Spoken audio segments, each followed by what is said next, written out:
Hello and welcome. देखो, एक बहुत ही दुखदाई न्यूज़ फिर हमारे सामने है और ये न्यूज़ है झारखंड से आई हुई। यहाँ पे फिर एक ट्रेन हादसा देखने को मिला है।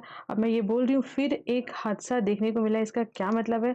वास्तव में बात ये है कि हमारे यहाँ अभी रिसेंट के कुछ महीनों में अगर मैं कहूँ तो ज़्यादा हमें ट्रेन एक्सीडेंट देखने को मिले हैं।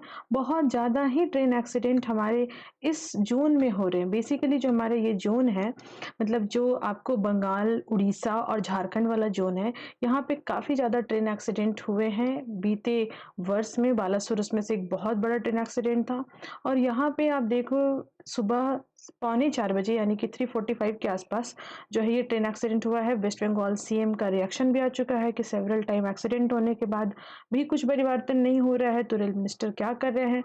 इन्होंने अपनी जो इनके व्यूज़ हैं इसे सोशल मीडिया एक्स पे पोस्ट किया। पर सवाल ये है कि अकाउंटेबिलिटी किसकी है? Accountability no doubt rail minister की है, तो इस पे कुछ बड़े कार्य होने की ज़रूरत है और साइड बाय साइड हमें ये देखना होगा कि किस तरीके से इन चीज़ों को हम रोक सकते हैं। और एक और चीज़ हमें समझना होगा कि अचानक से रेल हादसे में वृद्धि हुई है। इस बात को भी हमें फ़ोकस रखना होगा। आखिर ऐसे क्या चेंजेज़ आए हैं, ऐसी क्या स्थितियाँ बदली हैं कि रेल एक्सीडेंट हमारे बढ़ चुके हैं।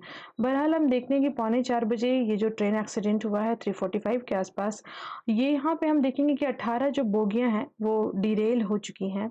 अभी तक देखो मरने वाले की जो संख्या है वो 2 ही हैं, है ना, कन्फर्म। और काफ़ी लोग इंजरी हुए हैं, काफ़ी लोगों को 20 लोग इंजर्ड है ऐसा बताया जा रहा है। देखो अगर हम बात करें तो ये जो एरिया है जमशेदपुर चक्रधरपुर का डिवीज़न पड़ता है, साउथ ईस्ट रेलवे डिवीज़न पड़ता है, ठीक है? तो राजखरसवा वाला जो ज़ोन पड़ता है वहाँ पे ये ट्रेन एक्सीडेंट हुआ है और ये हावड़ा मुंबई मेल जो थी, हावड़ा मुंबई मेल जो एक्सप्रेस थी, इसमें ये एक्सीडेंट हुआ है सरायकेला खरसावा डिवीज़न में। और जमशेदपुर मेन स्टेशन यानी कि टाटानगर स्टेशन से सिर्फ 80 किलोमीटर दूर है ये। तो मतलब मेन शहर से दूर है, बहुत ज़्यादा मतलब रिमोट एरिया है, ऐसा नहीं है कि बहुत डेवलप्ड है। तो लोगों को प्रॉब्लम तो हो रही है, रेस्क्यू ऑपरेशंस चल रहे हैं, एनडीआरएफ टीम भी वहाँ पहुँच चुकी है और जो लोकल लोग हैं उनकी भी वहाँ पे हेल्प पहुँचाई जा रही है। बट ये दुखदाई है कि कैसे इसे दूर करना है। देखो अभी रिसेंटली हमने देखा था, कुछ दिन पहले ही की बात है, बीते वीक की बात है, सप्ताह की बात है कि गोंडा यानी कि यूपी में ट्रेन एक्सीडेंट हुआ था।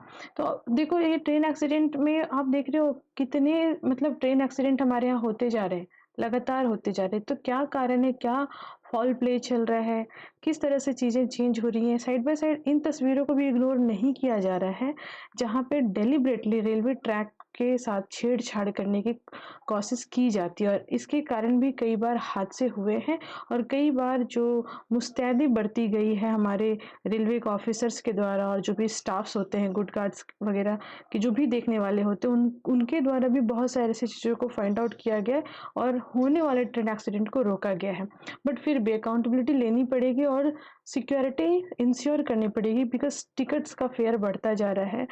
मैं ये नहीं कह रही हूँ कि टिकट्स का फेयर नहीं बढ़ना चाहिए, फैसिलिटीज़ के साथ-साथ सब कुछ सब सही होना चाहिए। भारत रेलवे डेवलपमेंट भी कर रहा है। भारत में अद्वितीय काम हुए हैं रेलवे के सेक्टर में, लेकिन ये जो हो रहा है ये बिल्कुल ही गलत हो रहा है। तो इसके लिए ठोस कदम उठाने की आवश्यकता है। तो बस ये इतना ही है। Do like, share and comment. Thank you. Thanks for watching.